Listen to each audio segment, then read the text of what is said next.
Pemerintah Kota Banjarmasin lagi gencar-gencarnya membenahi trotoar wan drainase nang ada di Kota Seribu Sungai ini. Namun pembangunan trotoar tersebut dinilai masih melalaikan dari segi keselamatan pejalan batis, terutama nang berada di kawasan Jalan R.E. Marta Dinata, Banjarmasin Barat, lantaran masih didapati lubang-lubang nang menganga di bagian tengah trotoar nang bisa membuat celaka pejalan batis terutama di malam hari. Dikarenakan kawasan di sekitar bekas pelabuhan lama tersebut bila malam hari penerangannya sangat minim atau gelap. Demikian dipadahkan Wakil Ketua Komisi 3 DPRD Banjarmasin Afrizaldi lawan Prima TV di sela-sela memantau pembangunan proyek tengah hari Selasa 25 Oktober 2022. Politisi Partai Amanat Nasional ini menyatakan memahami bila lubang nang menganga di bagian tengah trotoar ini di bagian bawahnya terdapat jalur drainase. Namun bila terlalu lawas dibiarkan kadang menutup kemungkinan nantinya akan kemasukan ratik hingga menyumbat arus banyu. Begitu pula di bagian samping dari trotoar tersebut terdapat lubang nang berfungsi untuk mengalirkan banyu ke drainase juga belum ditutup, sehingga dikhawatirkan akan membahayakan bagi pengguna jalan.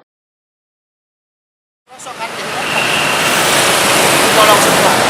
ini salah satu contoh bahwa PUPR dalam hal ini melaksanakan sesuatunya itu tidak memikirkan tentang faktor keselamatan dan kehati-hatian.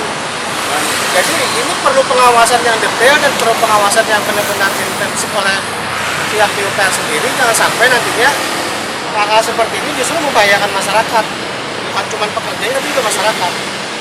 Ini udah berbulan-bulan loh, saya setiap hari lewat sini dan tahu persis ini tidak dikerjakan.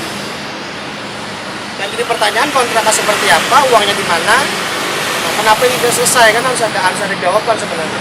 Kalaupun ini menunggu hal-hal yang istilahnya bersifat teknis, harus tutup dulu.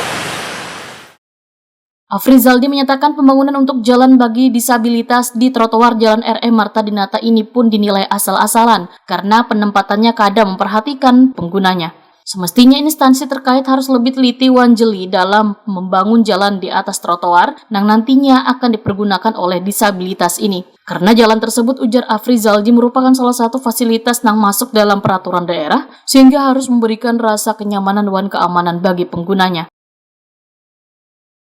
Ini kan sifatnya kan untuk orang orang disabilitas melintas. Artinya kan mereka perlu jalur khusus. Tapi di sini ditaruh di samping. Di samping ini sangat membahayakan kalau malam hari. Itu sangat dekat dengan pojok kan.